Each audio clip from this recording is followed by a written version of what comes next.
Farming food and fashion for a discerning world is serious business in Aotearoa, New Zealand. There are new opportunities everywhere just waiting for the open-minded. Sarah's Country shines a light on the matters that matter most. And here's your host, Sarah Perriam. Kia ora and welcome to Sarah's Country, where we take farming food and fashion very seriously, because in Aotearoa, New Zealand, every aspect of our production needs to meet not only the goals of our discerning consumers around the world, but our own goals as a country. We are not here to feed the world in volume, but in ideas and solutions that others can scale and implement. And now with our family of journalists, analysts, broadcasters and partnership managers in partnership with Global HQ, Sarah's Country every day wants to work to dedicate ourselves to bring you the matters that matter most, to the well-being of our environment, economy and people. And not to be retrospective that what we have done is the way forward, yet respectful, of course, to how far we've come. It really is a balancing act, and nothing in life is black and white. But it seems that we all wish it was, to be able to know the rules and play the game to just get on and win. But we're so uncomfortable with the unknown, the unwritten rules, the unexplored, the uncertain. It's not easy. But I do thank you for taking the time to tune in to Sarah's Country, whether you're a first-time listener or viewer, regular listener or viewer that comes along on the podcast journey or video live stream Monday to Wednesday from 7 p.m. Whether you dip your toe in and out from the show or you're with us every day, I do want to thank you, because you're taking the time to empower yourself with the certainty of knowledge, because that is all we can do. You will not be afforded certainty, but we can do our absolute best to walk beside you as we unpack the new innovations and solutions. However, of course, the challenges, and there certainly are a lot in the agri-food sector. Now, I'm your host, Sarah Perriam, and as we kick off your Newsmaker Monday with the top stories from this week's Farmers Weekly, all these stories can be found online at farmersweekly.co.nz. What is driving the ever-increasing dairy prices? They're up 20% on last year, hitting potentially this year the second highest milk payout from Fonterra that we've seen. Of course, the cynic in us asks, how sustainable are these prices? And of course, Rabobank Dairy Analyst Emma Higgins knows a thing or two about a GDT. And I want to ask her, is it more than just the Chinese New Year driving such the 7 time GDT rise? And then how's rainfall looking for the rest of the month? There is a high sitting out there on the east, teasing us, and a bit of a low in the west and in the Tasman Sea. What is going to be made of the storm? RuralWeather's Phil Duncan will give us a thorough weather report for the week ahead, as well as draw our very first My Rural Weather prize draw. Now, to close the show, with the shutdown of restaurants around the world, New Zealand's meat processing companies have had to pivot into selling into retail. How is that going? Well, Beef and Lamb's global manager for the New Zealand red meat story, Michael Wan, will join us to highlight how hasn't probably been as straightforward, however, maybe very much a fixture of our future and the strategy that the organisation has taken. But firstly, emerging from research from 200,000 representatives of New Zealand's major agricultural sectors, our Land and Waters white paper has been released today, which highlights the 11 principles of regenerative farming practices. And mainstream practices have overlapping and compatibility with some of these 11 principles. So therefore, if we're in such strong agreement, and we do acknowledge that we do have some acute challenges, then where is the science research priorities going forward to not only define regenerative farming practices in New Zealand, but grab a hold of them if we're already doing them? Well, Landcare Research Senior Scientist Dr. Gwen Grelet and Quorum Census Manager who has been involved with the program, Sam Lang, is going to explain explain with us to kick off the show in quite a detailed joint interview that I had with the two earlier today in the studio. Some of those key points from the white paper and how the science community is going to be able to harness what is not black and white. This is Sarah's Country, produced in alliance with Farmers Weekly, the place New Zealand farmers turn to for a trusted source of in-depth agricultural journalism. Stay connected to the matters that matter most by subscribing to My Daily Digest at farmersweekly.co.nz. Oh, nice boots. Yeah, thanks. They're new.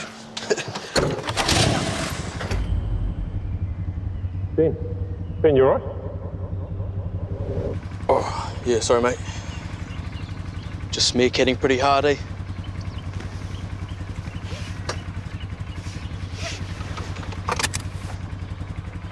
Yeah, I just said to myself, Ben, you work hard. You deserve new boots. Kicking us off in Sarah's Country's newsmaker this week, there is an Our Land and Water white paper that has been released today on regenerative agriculture. The report has had more than 200 contributors from all parts of New Zealand's food systems. The report suggests that regenerative agriculture has been proposed as a solution for some of Aotearoa New Zealand's most acute challenges. And it is something that I do believe there is commonalities, and that is what is here around our challenges, the health of our waterways, reducing topsoil loss, resilience to drought. How do we add value to our primary exports, as well as, of course, the wellbeing crisis among rural farming communities? We're joined now by Landcare Research Senior Scientist Dr. Gwen Grelet and Quorum Census Manager Sam Lang. Thank you so much for coming into the studio, both of you.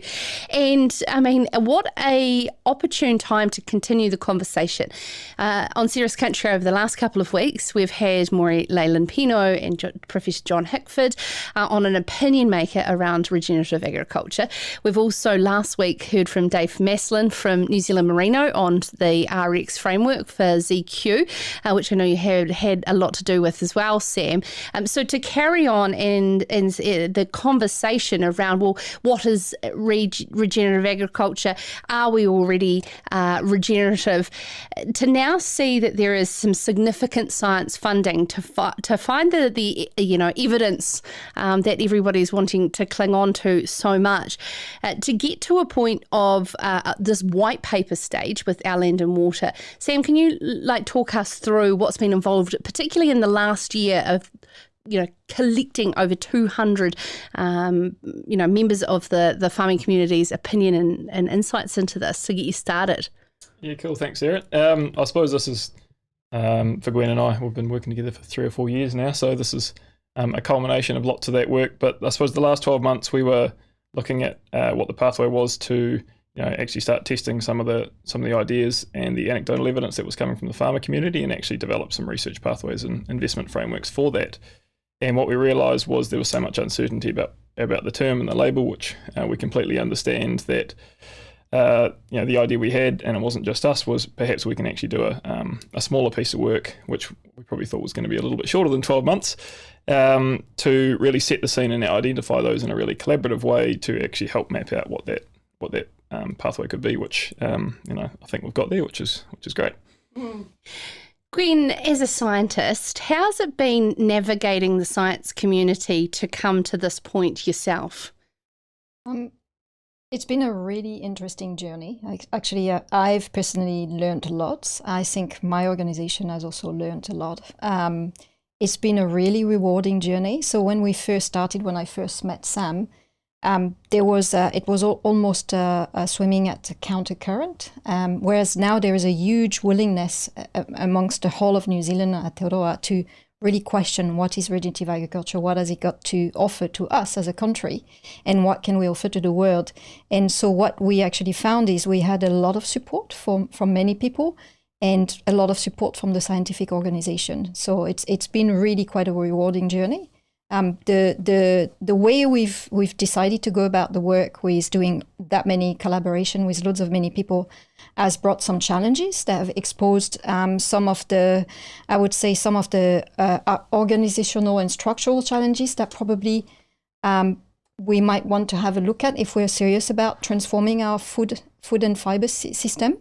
But that's beyond the point of that white paper, of course. And it was really interesting for us. Yeah, and we talked about the challenges, and within the white paper that I've got sort of the base of a summary here is that the consultation found many areas of strong agreement across the sector. What were some of those areas where we can find commonality around our challenges, but also the outcomes we're seeking? Yeah, well, I think there's lots of the conversations, and it's increasingly becoming clear that when we talk about what we want as a country, and doesn't matter who you're talking to, generally those outcomes are the same. So that was an obvious piece, and we've put some kind of detail around what it means to the people that we consult in terms of what regenerative outcomes might be. And generally, rather than it's not excluding any, it's just thinking about that breadth of things and recognizing that the health of our people is connected to our waterways, etc. Other areas of common ground, we looked at the practices, for example. So there's lots of talk around, lots of the practices that people look at overseas and say, rotational grazing is what they do overseas and regenerative agriculture.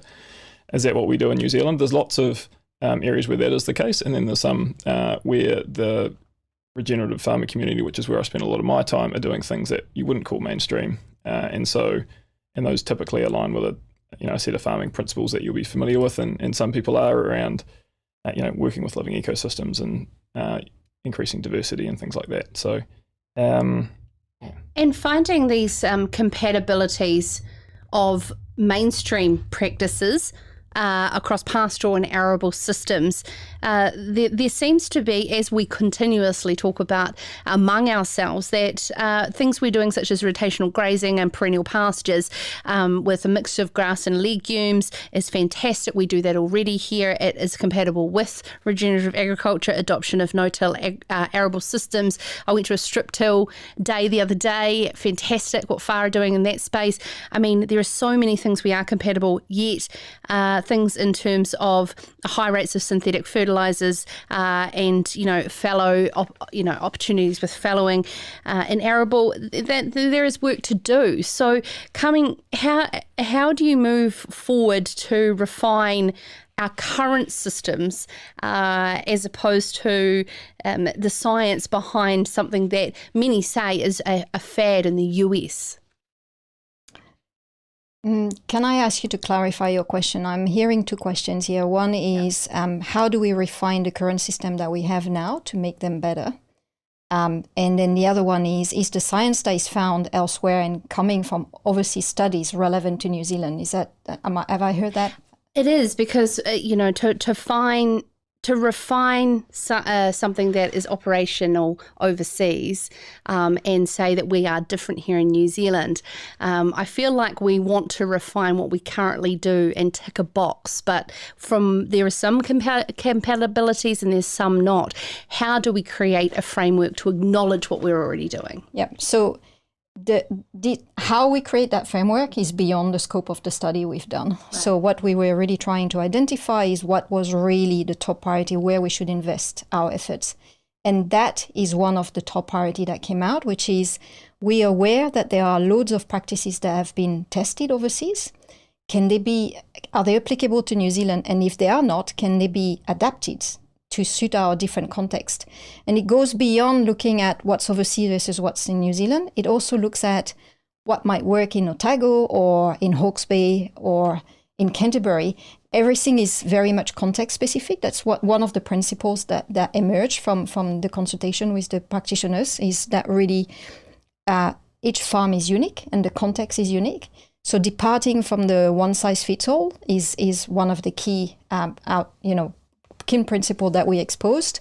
And so people are really asking for these tailored context-specific practice guides. And so how we go about doing that, what we recommend is that has to be done in collaboration between the scientists, industry, the farmers, because everybody has a piece to contribute. And Sam, what is the the outcome that you would love to see the conversation being in the next 12 months, following on another 12 months of work from this particular white paper? Well, I think it's one of the things that's been quite clear is that words like regenerative and the contention within that, they're kind of a bit of a distraction from as we dive quite deep in the conversations, that you put that to a side and you talk about what people the outcomes that they want, or how farmers are farming and the practices they're using, for example, and that those high level terms become less relevant, and you get into the practicalities, and this kind of mainstream versus regenerative thing. It's a bit of a in reality there's this big continuum of practice that all farmers are doing, and it's all different, and lots of the farmers that consider themselves regenerative are doing lots of practices that they've done for a very long time, and some that don't consider themselves regenerative might be doing things that others do. So I think the opportunity that we're trying to set out here is we've actually developed some frameworks, and probably one of the main focus areas is actually how we go about the science farmer partnerships to explore what opportunities might actually exist in this space, and if they don't stack up, then they don't stack up. But if there are some possibilities, we know that the pressures on farmers are changing and increasing all the time, whether it's regulation or markets or climate, etc. So the world's changing, our farming systems need to change. And we've got a bunch of farmers that are really, I think Maury last week used the word, innovation mindset, performance mindsets. And so how do we actually kind of redesign our science system to actually work with that and leverage that innovation, rather than at the moment, there's a bit of defensiveness and uncertainty. So that's kind of what we're trying to cut through. So hopefully with MPI's Regenerative Ag Fund, which is out at the moment, and there's lots of other people getting interested in actually exploring this, then hopefully what this does is it sets out a bit of guidance around how we might go about that.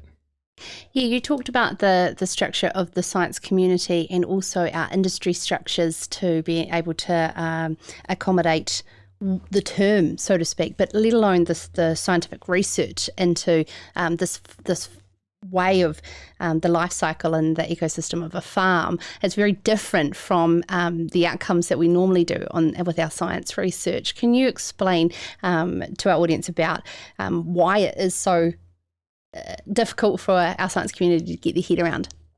So as a scientist, we the amount of knowledge and understanding that we need to gain for us to be an expert in our field is quite a challenge. And so the tendency is to become specialist in one particular area. And that specialty becomes more and more narrow for many of us as we progress in our career, in the manner that we acquire in the work that we're doing. And the issue we have here is that all outcomes and all challenges associated with these outcomes are tangled up, and it's all an interaction. There's nothing that is really disconnected from the rest. So as a scientific community, at the moment, most of our science system, that's not all of it, to be absolutely fair. Most of our science system is designed to favor that sort of in-depth expertise. How do you then join the dots between that? Because for every single individual scientist, it's a challenge to start, walking a path which is outside of our zone of comfort and expertise, right? So how do we transition to a space where we can merge and integrate all of these different parts together so we actually look at the whole? It's a challenge that is not only faced by the New Zealand community, it's pretty much everywhere in the world. And for the industry, I would say a similar kind of perhaps maybe not to the same extent, and I probably don't know enough about it, but functioning from a really, really focusing on the outcome and on particular topic and areas means that looking at the whole system becomes a little bit more difficult. So one example would be you might put a lot of effort in promoting your biodiversity outcome. And on the side, that will maybe impact on what you can deliver for, your freshwater outcome or, your pollution outcome. That's, I don't know what is the trade-off, but you know what I mean. And the tendency is to go really, really deep in one topic because it's much easier to do that. And I think that's where we really need to have a look together. And the same applies to the global food system. Like a lot of people are saying that it's how everything is interconnected that is the challenge. How we're going to work together on these multiple issues. And Sam, when it comes to the economics behind it, there's a lot of people wanting economic analysis on is this the right direction, and the structure of how we retain and attract capital into the sector has a whole different way of operating in terms of going down a path that is unknown and therefore it doesn't have defined science around it.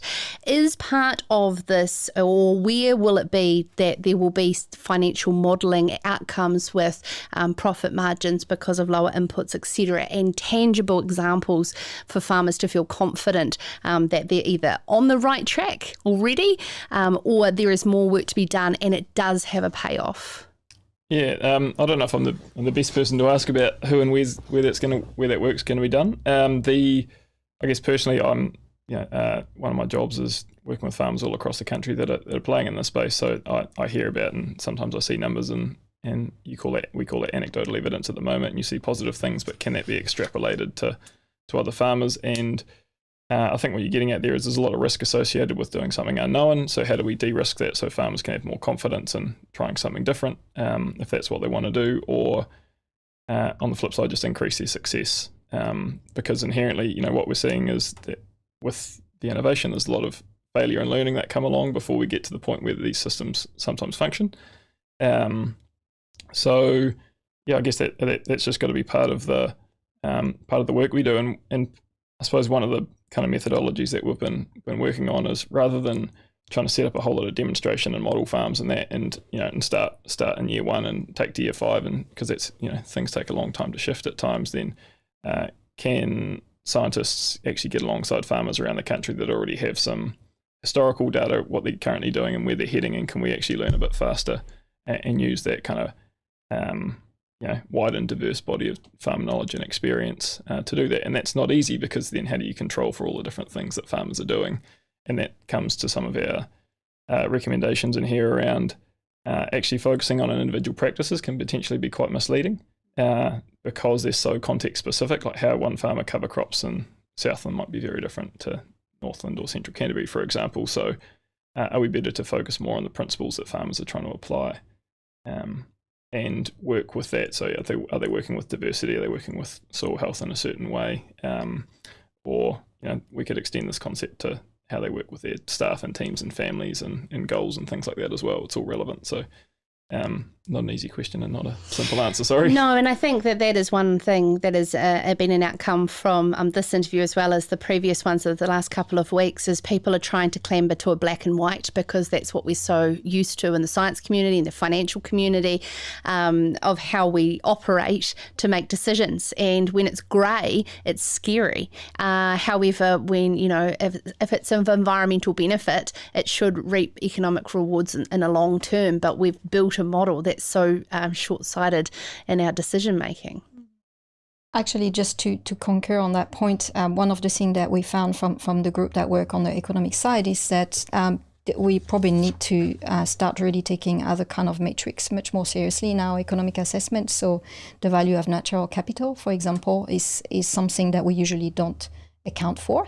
And even though there's more and more corporation moving that way, I think that probably one of the change that needs to occur, because that is the problem we are facing throughout is we've caused some harm on some aspect of our landscape, our planet, and we need that to survive. And so if we don't value it, or if we don't look at the value of this in our success, then we're kind of missing a point.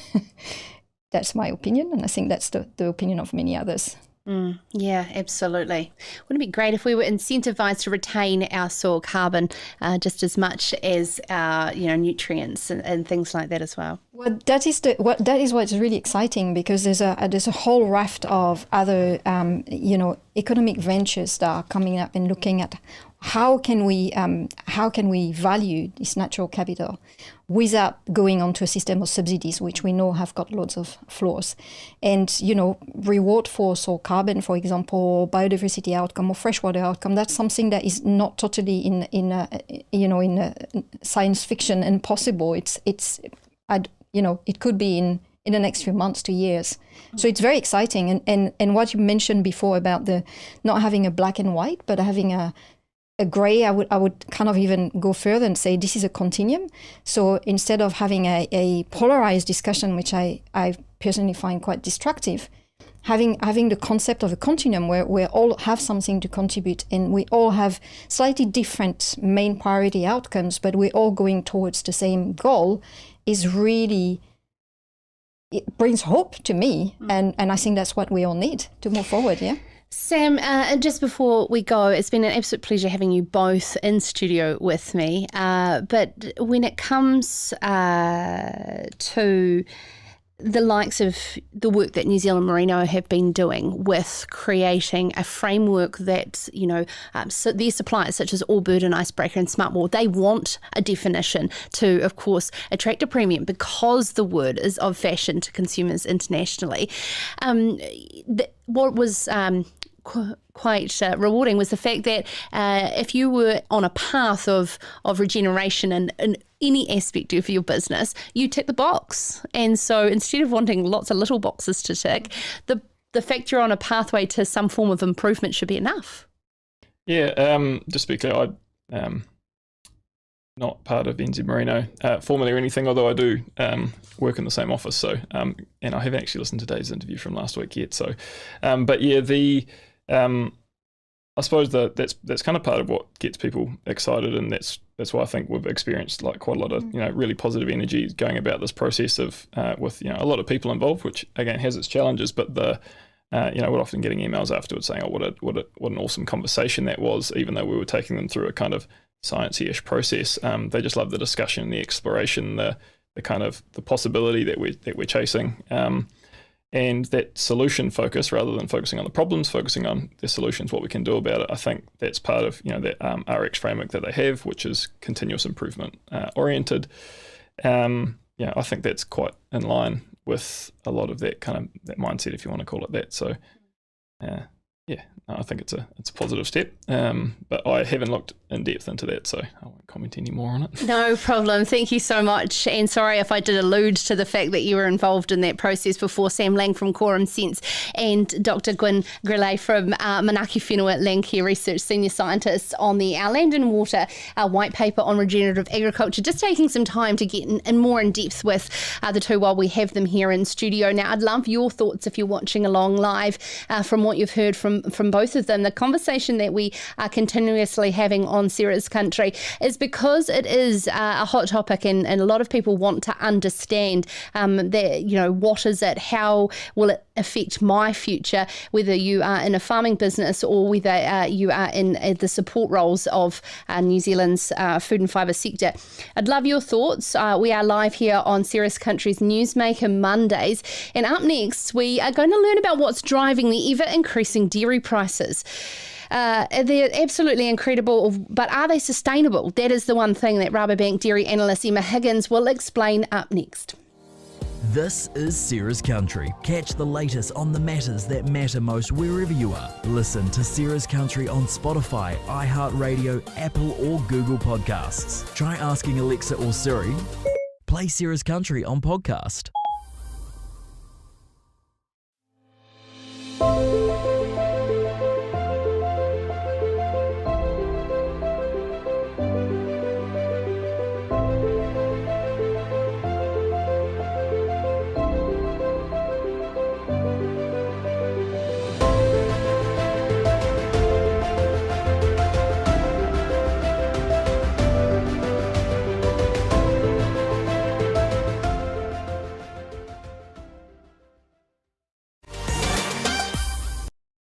Well, dairy farmers wouldn't have been living under a rock if they'd been following the global dairy trade auction of last week.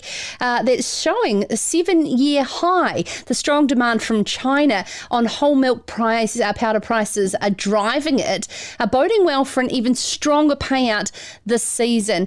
This is the 7th consecutive time, completely outrunning previous market expectations. And we're joined now by the wonderful Rabobank's Dairy Analyst, Emma Higgins, to explain more around this. And as farmers will want to know, how sustainable is this, Emma?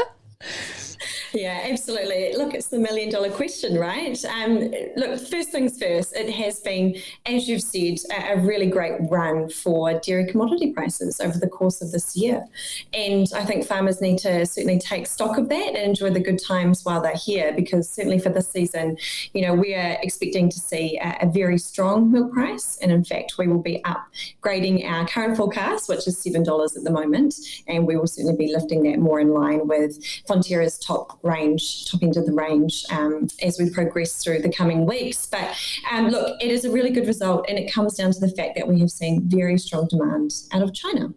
And it is pleasing because we have seen, obviously, Chinese New Year period happen. And normally we may see a little bit of weakness in terms of the GDT results come through because of the holiday period there. But certainly that wasn't the case based on the GDT that we just saw. And I think there's a couple of factors underpinning really the strong demand. The first is that we've seen, a weaker US dollar. So that's important because it means that the purchasing power of countries that are looking to import dairy commodities is in their favour.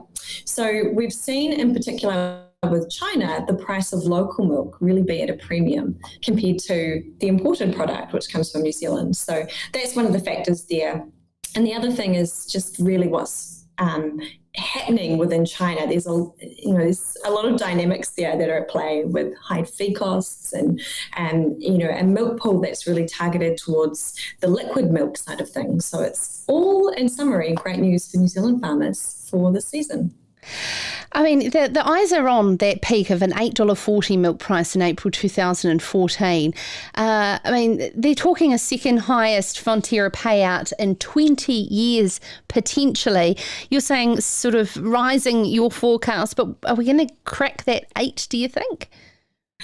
Look, I'm not quite confident to say that we will crack the 8, but I do think there is certainly some upside from Fonterra's midpoint where it sits at $7.20. What happened with, the $8 plus milk price was that commodity prices were a lot higher than what we're seeing now. At the moment, we've got a whole milk powder price of, US $3,600 per tonne, which is excellent. Back then in 2013-14, we were seeing commodity prices across the whole complex around that $5,000, $6,000 US per tonne. So there's a little bit of a difference there coming through. But I do think, nonetheless, it is an excellent result for farmers with revised forecasts upwards. But there's a number of factors that we're watching for perhaps the following season, the upcoming 2021-22 season. What about other emerging markets, the likes of Africa, etc.? Is there any other global trends other than China that's underpinning these commodity prices? Yeah, we do talk a lot about China, and there is good reason for that because they are certainly the heavy hitters when it comes to buying off the GDT, and we know that that's how the milk price is basically constructed, is from the GDT prices. But outside of China, there is certainly a pickup in demand from generally across the board.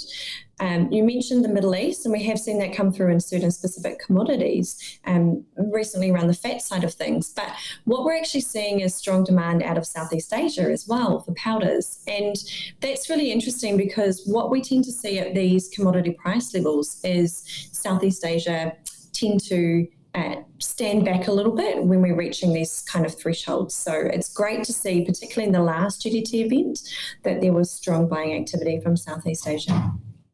What about with the vaccination rollout across many parts of the world? Will that have a flow-on effect to a pickup in food service? Yeah, look, that's something that we're watching really closely because we know that the food service industry, certainly, the restaurants, the bars, the cafes have all been hammered by continued lockdowns overseas. And so, we're expecting improved confidence as the vaccination program rolls out. We think some of that will come through into the second half of this year rather than this first half, just because of the time delays. And it will take a little bit longer, I think, for confidence to resume, generally speaking. One thing that we are cautious about, and sorry, we are bringing this back to China, but it's just China is certainly our test case, I guess, for how the food service industry is performing. They went into lockdown first, and so we are watching their food service data. And what we have been a little bit concerned about is the trajectory of their recovery has actually started to slow down for the data that we've received for the end of 2020. And we know that with Chinese New Year, there were some restrictions in place around movements, or certainly strong incentive to stay at home just around some outbreaks in certain regions in China. So that's a note of caution that we are cautiously optimistic around the recovery of food service, but we do think it's got a little bit to go to reach those pre-COVID levels.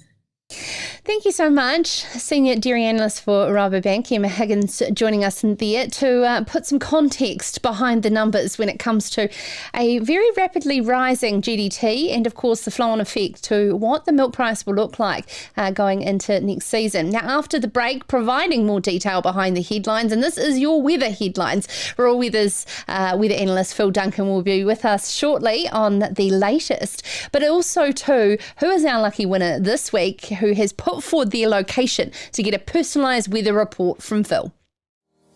This is Sarah's Country. Join the conversation. Have thoughts on an interview? Or have you got questions you want answered by a future guest? Let us know. Email sarah@sarahscountry.com.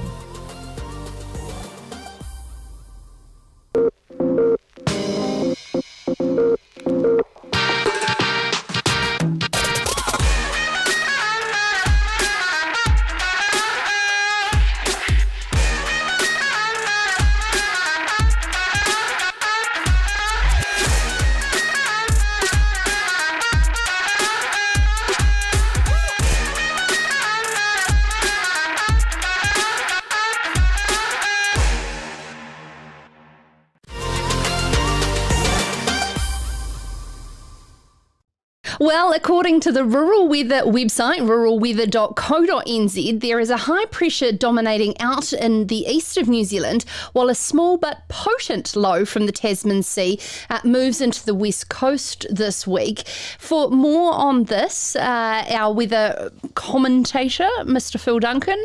How are you today, sir? I am very good, Sarah. How are you doing? Good, thank you. Now, we are nearing the end of February. How's the rainfall looking for the rest of the month across the country? Yeah, it's kind of hard to believe that we're almost at the end of the month. Talking about that low, you're just talking about that small but potent low. That's it here.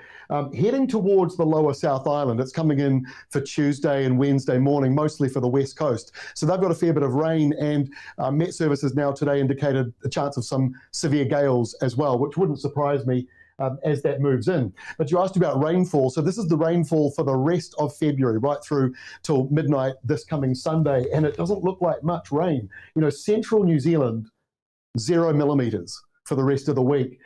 If you're lucky, there might be a downpour in the ranges that spreads out to your farm, but really all the numbers across much of the North Island between 0 millimetres and 5 or 10 is the most common sort of number.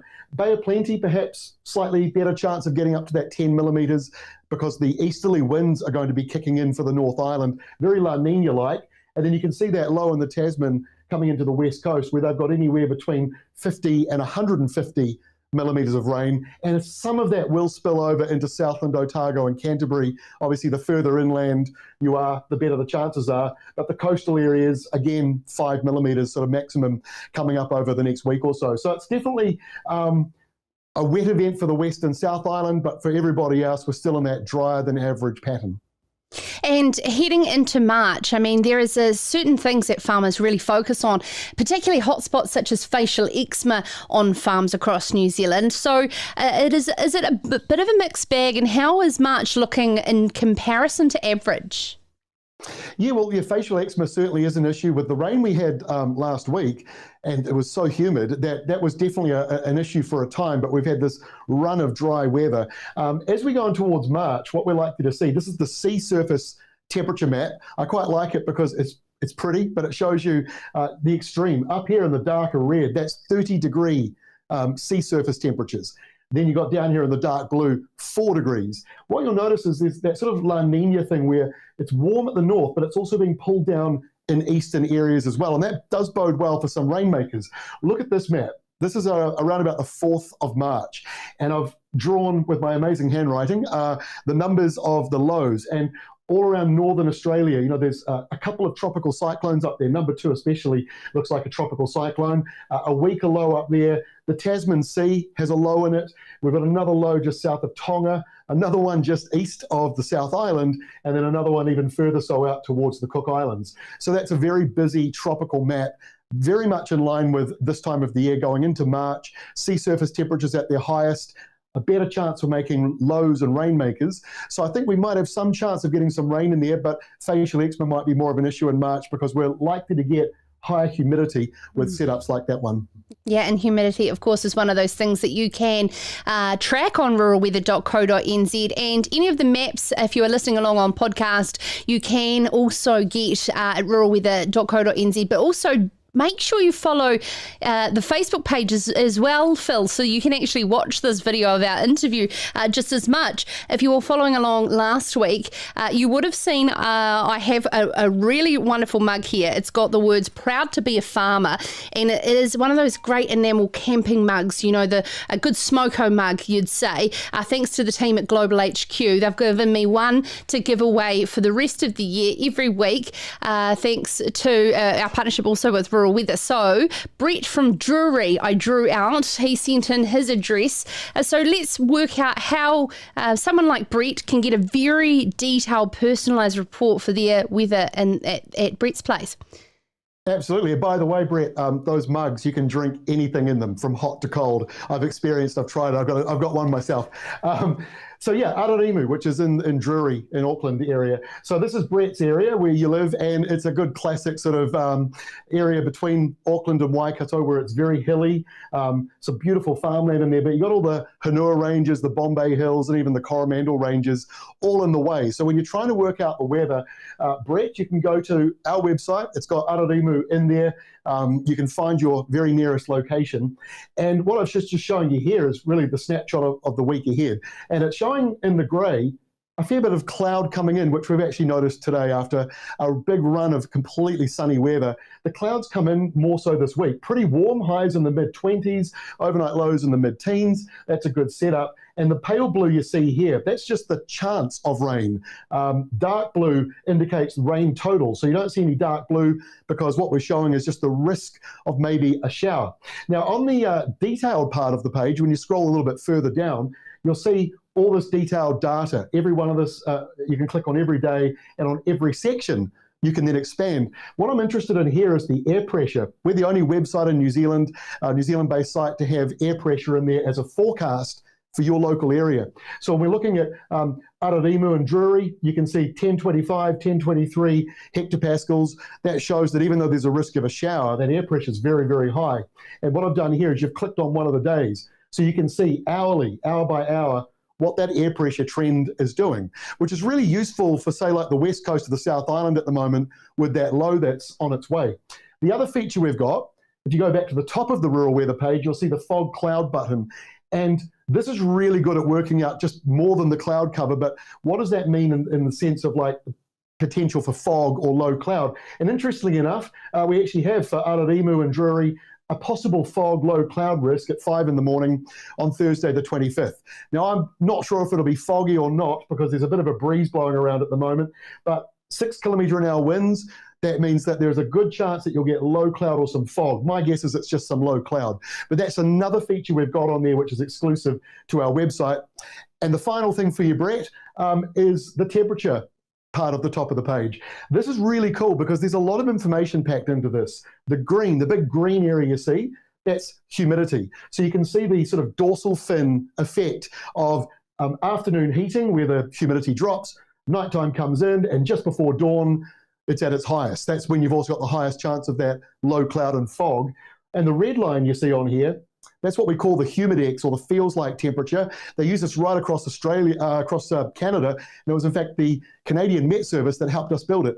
So it's very, very accurate, and that is basically when you add humidity and air temperature to work out how hot it is, the feels like temperature. So that red line is what the feels like is. The pink line, that's just your normal air temperature that we're used to seeing and recording. So there's a heck of a lot of information on that site for that, that small location, and we've got locations all across New Zealand with all of that detailed information. It's really quite awesome.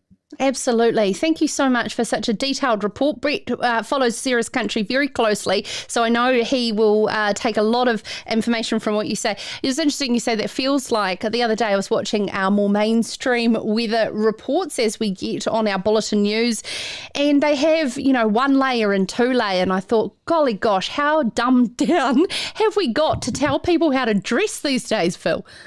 And it doesn't work for me because it's so subjective. Like I tend to wear a T-shirt all year round. When I go and visit my Canadian cousins in Toronto, they're always amazed that when it's minus 20, I'll just pop out wearing a jersey. I won't even bother putting all the jackets on. So it depends on who you are. And I know a number of farmers in the south of the country, when it's cold, still walking around in singlets and shorts. So yeah, I think the layer of clothing thing is maybe for the city people who don't follow the weather as much. For our audience, that's why we get into all that information. You can work it out yourself, and things like the humidex, very helpful at this time of the year when you're doing outdoor jobs and it's like humid like it is at the moment. But another couple months and that blue line for the wind chill will become the bigger, more prominent feature. So we've got it all covered for summer and going in towards winter. Certainly do. Thank you so much, Phil Duncan from ruralweather.co.nz, every Monday here on Cirrus Country. And of course, we have the Proud to be a Farmer Smoko mug giveaway. And of course, every single week we will draw out from our emails. All you have to do is email sarah@cirruscountry.com. All it is your location, your address. So therefore, Phil can provide you with a detailed weather report just to showcase how rural weather works, as well as you get that sent in the mail. So off to you this week, Brett. First out of the bag. Thank you so much. Now, lastly on Cirrus Country, our meat markets have been evolving due to COVID. We're going to speak to Beef and Lamb's global manager of the New Zealand red meat story, Michael Wan, next, about the effects of the changes in consumer eating patterns. How are our meat processors being able to, that's that word, pivot into more retail? This is Cirrus Country. Catch the latest on the matters that matter most wherever you are. Listen to Cirrus Country on Spotify, iHeartRadio, Apple or Google Podcasts. Try asking Alexa or Siri. Play Cirrus Country on podcast.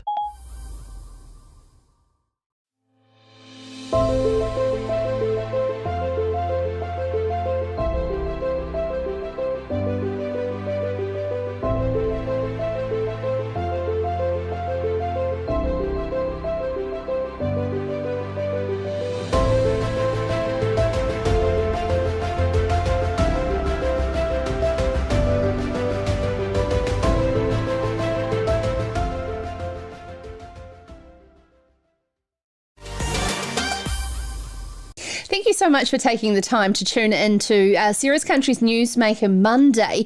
And now, just a special mention to the E Tipu event. Now, if you've heard of Boma Grow, or you went to the event, or you heard about how wonderful the Boma Grow Summit was in Canterbury 2 years ago, well, it has got a fresh new name called E Tipu, E-T-I-P-U, and it will be returning to Canterbury in mid-May, and of course I certainly will be there.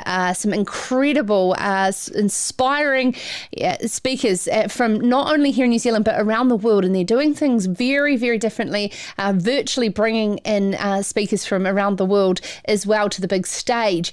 Now, as Cirrus Country is a friend of the event, I have a special code for the Cirrus Country listeners. You can get $100 off your ticket price if you use the promo code Sarah, SARAH.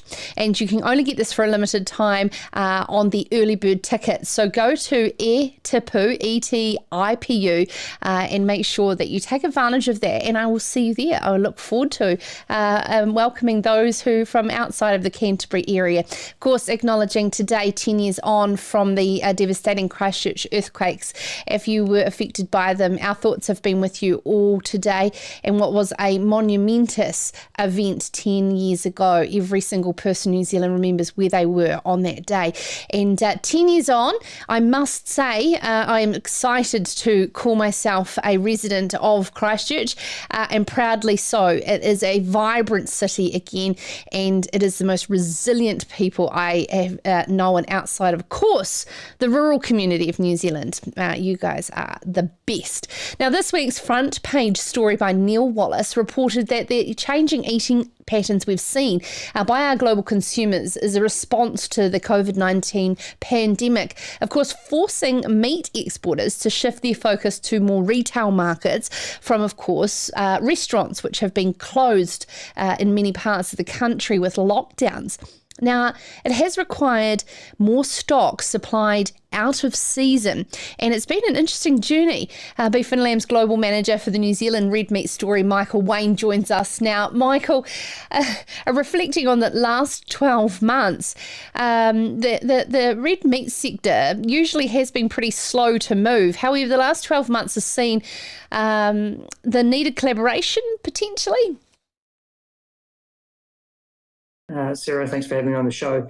Yeah, that's right. COVID's thrown a spanner in the works, not just with our sector, but many sectors globally, particularly in the food and beverage area. So, look, our meat export companies have been kind of quick to make some changes and pivot to take advantage of a window of opportunity that presents itself for New Zealand red meat in those global markets. And notwithstanding the high profile that Jacinda has been able to create in terms of the halo effect on New Zealand, what we've seen right through into our sector is more global viewers looking at what we're doing, and that perception of New Zealand in general has really paid dividends for our sector as we go about marketing what makes New Zealand very different.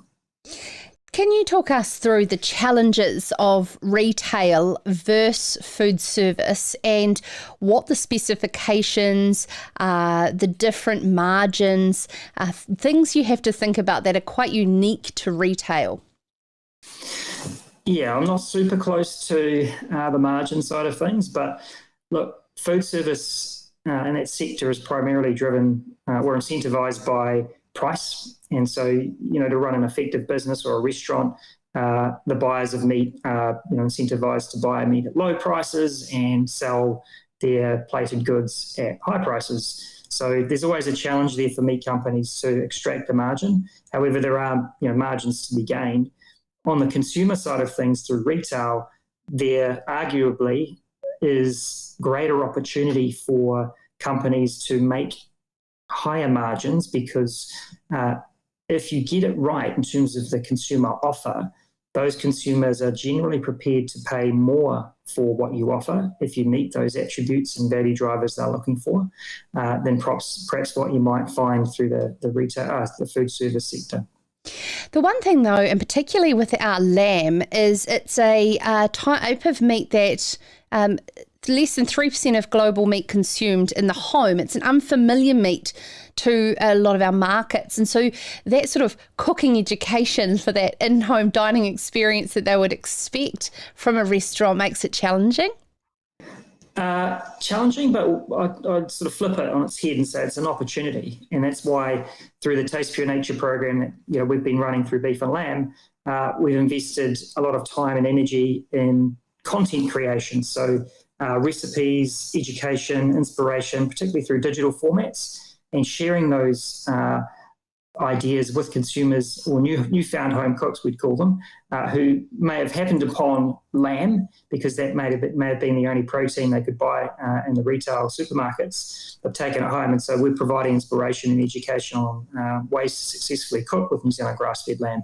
So we would see it as an opportunity. And yes, consumption is low for lamb generally, but there is particular upside for us if we concentrate on those consumers that dig it, really like it, and those newfound home cooks who may have stumbled upon it. Let's talk about the changing to supply logistics and requiring greater volumes out of season. Do you think there is a way that we can take peaks and troughs, or, I know that the marketing side is very much where you are in the story, but is there a way to make a little bit more of a sustainable supply chain? I believe so. What we're hearing from our partnerships with New Zealand meat exporters is it's absolutely possible. It's the game they need to play in order to beat that retail market globally. So, look, there are opportunities to pitch seasonal programs through retail still and extract significant margins. But in general, to get listed in some of these top retail stores, you need to be able to supply year round. And look, if the incentives are great enough, I'm sure there's a way. Yeah, and I've been watching very closely around the Taste Pure Nature campaign overseas, and the work that you've been doing with social media influencers and the likes of TV programs such as Good Morning America with celebrity chefs, etc. When you're dealing with these types of people, when you're selling the concept of New Zealand grass-fed lamb, what do they want to know more about before they would turn around and endorse it? What are those fundamentals? Look, I think, selfishly, there's a it's a business for them, and look, they've got something to make. But we've really tried to target and work with partners like Chef George Duran in this case, who actually believe in the fundamentals of the New Zealand farming system, believe in the quality of the products that we produce, and are happy to endorse and promote those aspects for us because they just believe so passionately in how we do it and what we do and the quality of the product. So, it is a little difficult sometimes trying to find people that do align with what we're trying to achieve, but when you do, it can pay dividends. And so, look, Good Morning America has an audience roughly around 4 million people every day. And so, we've been working with Chef George Duran on a number of campaigns through that particular program, and it has extension through to their online website and obviously social media as well. So the extension and reach we're able to get by working with a guy like that is, it's amazing.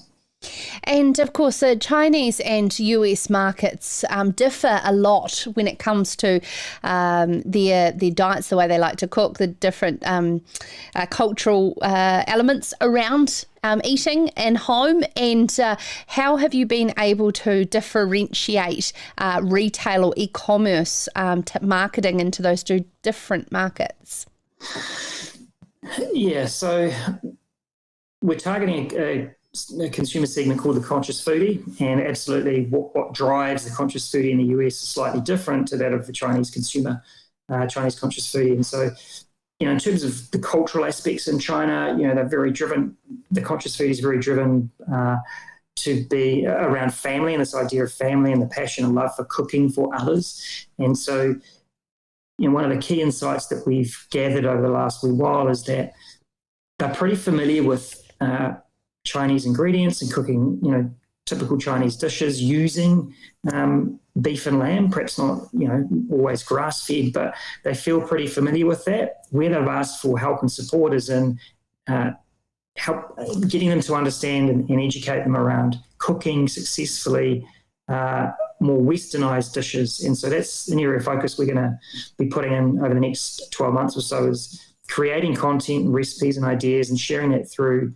particularly digital channels, so whether it's live streaming or social media channels, and getting that into the hands of these conscious foodies so that they can go out and experiment for their families through that love and passion for food by cooking for them at home.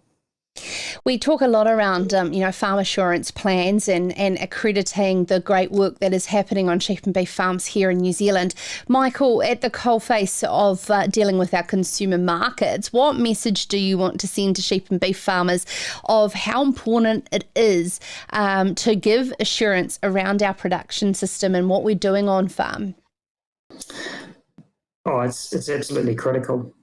And while it may not always be a lead message that we deliver to the consumer, they're always out there hunting and looking for it. So it's kind of a ticket to the game. we must be focused on this, and it's ever changing. So I know there's conversations in the sector at the moment about regenerative agriculture, and look, there's no doubt, particularly in the market of the US, it's already taken off. You've got large companies, General Mills, Danone's, etc., who are investing heavily in developing regenerative products. So that particular aspect is quite important in that market, whereas in China, those social aspects of production, while they're not front of mind all the time, they are critical in helping differentiate New Zealand to our key competitors like Australia and South American countries and things like that. So my message to farmers is, keep doing what you're doing. What you're doing is fantastic.